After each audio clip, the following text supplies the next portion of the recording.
آزمائش میں نہ ڈال اور اپنی رحمت سے ہمیں قوم کفار سے نجات بخش۔ اور ہم نے موسیٰ اور اس کے بھائی کی طرف وحی بھیجی کہ اپنے لوگوں کے لیے مصر میں گھر بناؤ اور اپنے گھروں کو قبلہ یعنی مسجدیں ٹھہراؤ اور نماز قائم کرتے رہو اور مومنوں کو خوشخبری سنا دو۔ اور موسیٰ نے کہا کہ اے ہمارے پروردگار،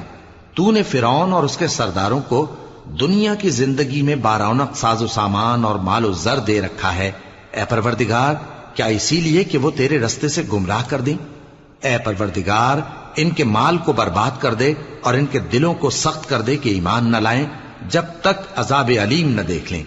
اللہ نے فرمایا کہ تمہاری دعا قبول کر لی گئی تو تم ثابت قدم رہنا اور بے عقلوں کے رستے پر نہ چلنا۔ اور ہم نے بنی اسرائیل کو سمندر سے پار کروایا تو فرعون اور اس کے لشکر نے سرکشی اور زیادتی کرتے ہوئے ان کا تعاقب کیا،